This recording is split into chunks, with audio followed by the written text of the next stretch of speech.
안녕하세요. 움직임을 그리다입니다. 오늘은 뉴만 무릎관절학 강의 두 번째입니다. 오늘의 강의는 정강 높다리 관절의 반달 연골인 대해서 공부하겠습니다. 그래서 정강 높다리 관절 구성에 대해서 한번 해볼게요. 크고 볼록한 높다리뼈 관절 융기와 좀 더 작고 거의 평평한 정강뼈 관절 융기 사이에 형성된 관절입니다.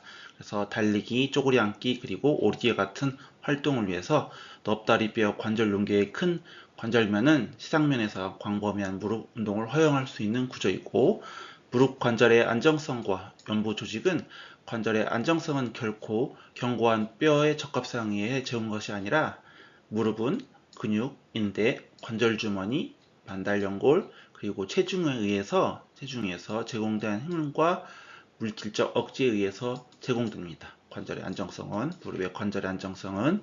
그래서 이러한 이유 때문에 무릎에 대한 외상은 다양한 연부 조직을 손상을 흔히 유발합니다.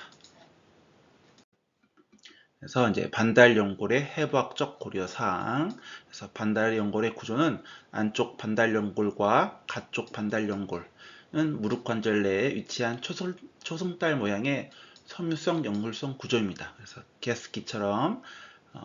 가스킷이란 접촉면에 물이나 가스가 새어나오지 않게 하는 패킹 역할을 하는 겁니다. 그래서 여기서는 가스킷은 관절의 밀봉제의 역할로 한다는 거죠. 그래서 가스켓처럼 작용하는 반달연골들은 좀 더 볼록한 넙다리뼈 관절 용기들에 의해 거의 평평한 정강뼈의 관절면들은 얇게 파인 부분으로 전환시켜줍니다. 이러한 전환은 약간의 볼록한 형태의 정강뼈 가쪽 관절면을 평평하게 해주기 때문에 아주 중요합니다. 반달연골의 해부학적 고려사항 두 번째, 반달연골의 앞볼과 뒷볼로 알려진 반달연골 끝부위가 정강뼈의 융기 사이 영역에 고정되어 있습니다. 이렇게 고정되어 있어요. 이렇게 끝볼과.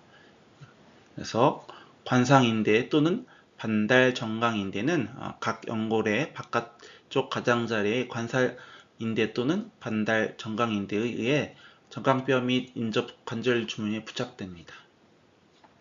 그래서 관상인대는 비교적 느슨하며 움직임 동안 반달연골에, 특히 가쪽 반달연골에 자유롭게 축돌림을 할 수 있도록 도용합니다. 그래서 A를 보면 반달 관상인대가 여기 있죠. 관상인대가 여기. 그래서 아까 말한 대로 움직임의 동안 자유롭게 축돌림 허용할 수 있는 인대는 관상인대입니다. 반달연골의 해부학적 고려사항 네 번째, 가로인대. 좀 더 가로 형태의 가로인대는 두 반달연골의 앞쪽에서 연결되어 있습니다. 그래서 가로인대는 여기 이렇게 연결되어 있고, 가로인대. 그래서 반달연골에 또 2차적인 부착 부위로서 근육들이 있어요. 그래서 몇몇 근육들은 반달연골의 2차적 부위를 갖습니다. 그래서 넙다리 네갈렉은 햄스트링에 있는 반막근은 양쪽 반달연골에 부착하는 반면, 오금근은 가쪽 반달연골에 부착되어 있습니다. 이런 근육 부착 부위를 통해서 근육들은 관절의 일직성을 최대화시키는 위치에서 반달연골들을 안정시키는 데 도움이 됩니다. 반달연골의 해부학적 고려사항 여섯 번째, 반달연골의 적색구역. 여기서 구역이라는 것은 반달연골의 구역은 혈액의 순환의 정도에 따라 구역을 구분합니다. 그래서 여기선 적색구역은 혈액이 풍부하다는 뜻이에요. 그래서 반달연골의 주변부 바깥쪽 3분의 1 영역은 주변 관절 주머니를 뚫고 들어온 서로 연결된 무릎 동맥들, 그다음에 오금 동맥으로부터 직접 혈액을 받습니다. 그래서 양 반달연골의 주변부 영역에 대해서 흔히 적색구역이라고 지칭합니다. 그래서 반달연골의 백색구역. 반달연골의 안쪽 깊은 쪽은 3분의 2 영역은 기본적으로 무혈관 영역으로 소위 백색구역으로 지칭합니다. 그래서 윤활기로부터만 영양물질을 받습니다. 그래서 여기가 손상이 되면 손상이 잘 낫지 않는 것은 혈액이 직접적으로 연결되지 않기 때문입니다. 그리고 반달 연골의 분홍색 구역으로 적색 구역과 백색 구역 사이의 좁은 이음부로 적색 구역에 비해 혈관 분포가 확실히 감소하기 때문에 분홍색 구역이라고 합니다.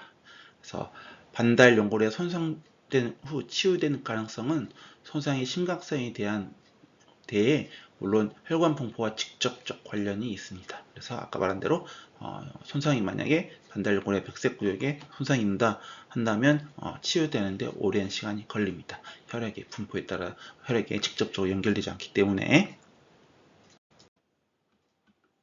반달연골의 해박적 고려사항에서 이제 10번째, 반달연골의 외형.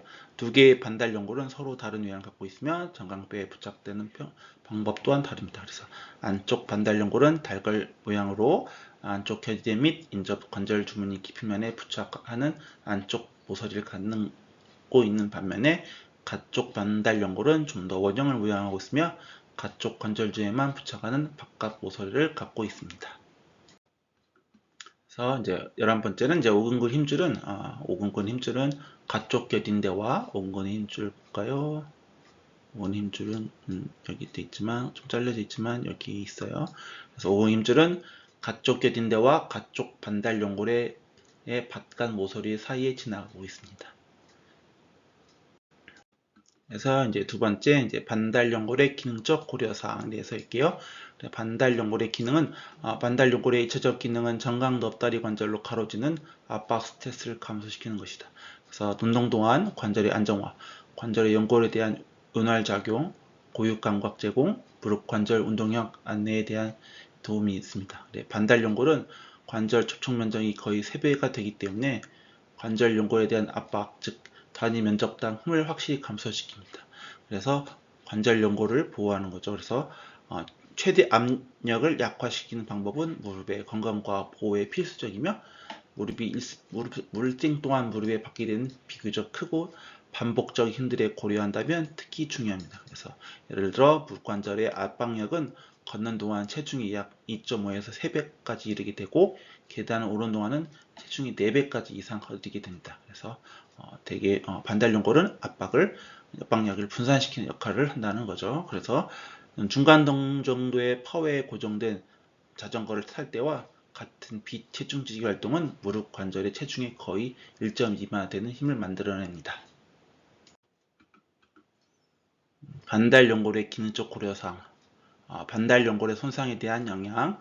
가쪽 반달연골의 완전한 제거술을 통한 무릎의 최대한 접촉 압력을 230초 정도 증가시킨다고 보고되어 있습니다.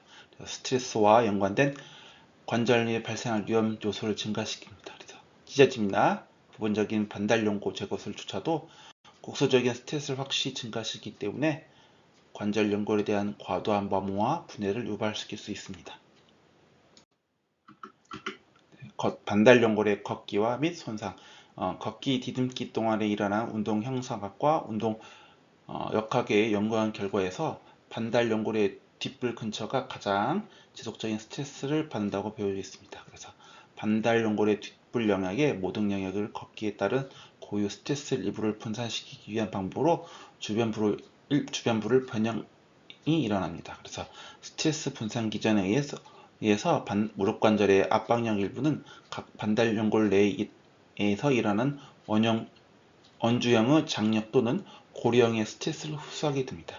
연구에서는 찢어진 안쪽 반달연골 뒷불의 박리성 찢어짐이 가장 현저한 안쪽 반달연골, 그래서 불행삼주로서 안쪽 반달연골, 안쪽 겨딘대, 그다음에 아십자인대에서 안쪽 반달연골이죠. 그래서 이 고리형 스트레스를 적절하게 정하는 능력을 상실되기 때문에 밑에 있는 관절 연골과 뼈를 보호하는 영역을 감소시키는 데 지장하고 있습니다.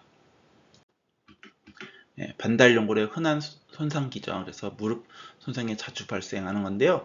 반달연골이 찢어지면 운동선수와 일반인 모두에서 비교적 자주 무릎 가장 흔한 손상입니다. 그래서 아십자인대와 또 반달연골은 동시에, 그래서 아십자인대와 모든 급성 손상은 50%는 반달연골의 동시 손상과 연관되어 있습니다.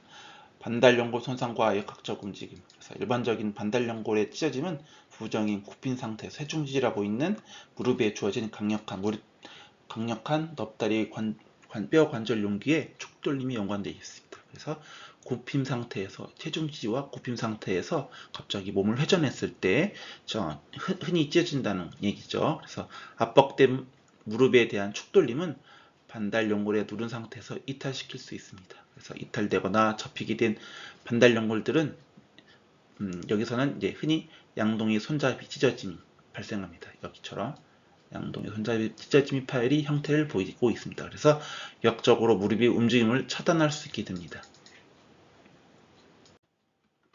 그리고 이제 반달 연골의 흔히 손상 기전은 이제 안쪽 반달 연골의 손상과 박구비 힘입니다. 이렇게 박구비.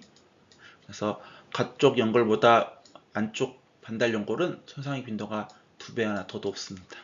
그래서 불행삼 중에 하나죠. 복합적으로 일어나고, 그래서 안쪽 반달 연골의 손상 기전은 흔히 축돌림과 연결되어 있으며 무릎의 가쪽 면에 가해진 외적인 힘 또는 이와 같은 힘을 연루돼서 일반적으로 박구비 힘이라고 언급되는 이러한 힘은 무릎의 과도한 박구비를 유발하여 안쪽 겨딘대와 뒤 안쪽 관절 융기에 대한 큰 스트레스를 발생시킵니다.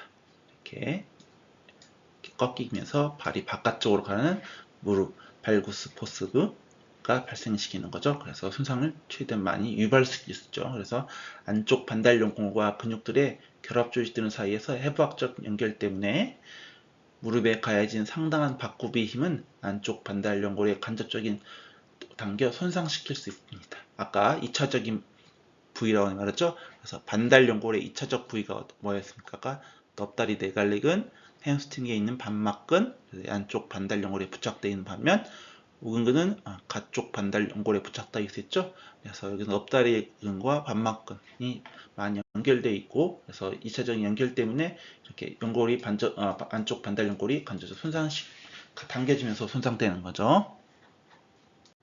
그래서 안쪽 반달 연골과 박구비의 힘에서 네 번째로 무릎 반달 연골의 찢어짐은 발생시키는 위험 요소는 무릎에 부정렬되어 있거나 인대의 불안정성, 특히 앞십자인대에 병력을 갖고 있다면 안쪽 반달 연골 손상이 유발리 손상이 증가합니다.